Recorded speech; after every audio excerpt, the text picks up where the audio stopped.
Tonight we're thinking about the seventh of Cassian's 8 vices, self-esteem. This is not usually a word we associate with sin and vice. Rather, for most of us, self-esteem is a thing to be encouraged and valued. The Greek word we find in the Philokalia, as well as in Evagrius, is kenodoxia. There is one use of this word in the New Testament, in Philippians 2:3. Do nothing from selfish ambition or conceit, kenodoxia, but in humility regard others as better than yourselves. Let each of you look not to your own interests, but to the interests of others. This word is often translated as vainglory, which sounds rather old-fashioned. The sense is vanity, though not the kind of vanity tinged with narcissism that we usually think of. Kenos suggests empty, hollow, groundless. This vanity is a kind of futility and shallowness. It is fleeting and without substance. For Cassian, this kind of vanity is slippery and deceptive. He describes it as a multiform and subtle passion.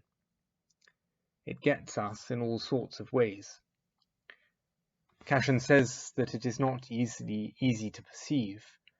The provocations of the other passions are more obvious, and it's easy to combat them. Self-esteem, vanity, is harder to fight against because it appears in all sorts of ways. In an evocative passage that I will read at length, Cassian writes that it appears in our way of speaking, in what we say, and in our silences, at work, in vigils and fasts, in prayer and reading, in stillness and long-suffering. Through all these it seeks to strike down the soldier of Christ. When it cannot seduce a man with extravagant clothes, it tries to tempt him by means of shabby ones.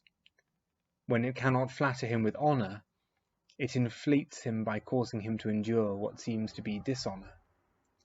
When it cannot persuade him to feel proud of his display of eloquence, it entices him through silence into thinking he has achieved stillness. When it cannot puff him up with the thought of his luxurious table, it lures him into fasting for the sake of praise. So we see that we need to be constantly on guard against vanity, recognizing that when we think we've conquered vanity in one area of our lives, it's likely to crop up in another. It's no wonder that Al Pacino, playing Satan in the film The Devil's Advocate, says, "Vanity is my favorite sin." In his text, Cassian gives an example we might find surprising. He writes that this malicious demon even prompts us to imagine we are priests. He remembers a story he heard when he was in Scetis, where an elder went to see a brother in his cell.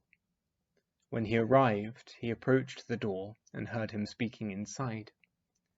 Assuming he was studying the scripture, he waited, but then realized that the brother was pretending to be a deacon and was acting out the deacon's parts of the liturgy.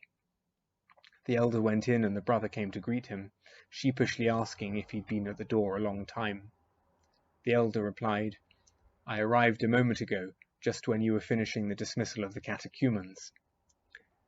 The brother fell at his feet and begged the elder's prayers that he might be freed from this delusion.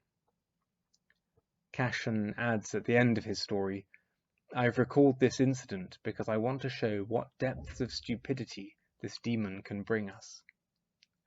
I love that phrase, the depths of stupidity. It recalls the emptiness, the hollowness, the shallowness of kenodoxia. Cassian concludes his brief writing on vanity with some helpful suggestions. He writes that the person who wants to overcome this beast that assumes such varied forms should not do anything with a view to being praised by other people, but should seek God's reward only, always rejecting the thoughts of self-praise that enter his heart, and always regarding himself as nothing before God. So the principal remedy, as Cassian sees it, is humility. We are to be careful of our motivations, guarding our hearts against doing things for praise. But above all, we are to always remember our place before God, that we are frail creatures of dust and clay, always in need of God's mercy. In that piece of advice, we have an antidote to the empty, shallow vanity of kenodoxia.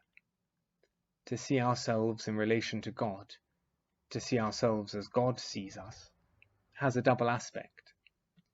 On the one hand, we see the vast gap that exists between us and God's holiness, the ways we fall short of God's call on our lives. We see our sin and our brokenness. But if we try to see ourselves as God sees us, we are also reminded of the vastness of God's love for us, for each of us. We are loved more deeply and more intimately than we can ever know. And so we don't need the puffed up self-love or the praise of others, kenodoxia. Rather, we have the certainty and the closeness of true love. We needn't think of humility as a tortured beating ourselves up. True humility is about seeing things as they really are, knowing that we get stuff wrong, and knowing that in God we will always find mercy. Not only do we see ourselves in relation to God, but we can see others in the same light. This kind of humility brings us back to those words from the letter to the Philippians. Do nothing from selfish ambition or conceit, but in humility regard others as better than yourselves. Let each of you look not to your own interests, but the interests of others.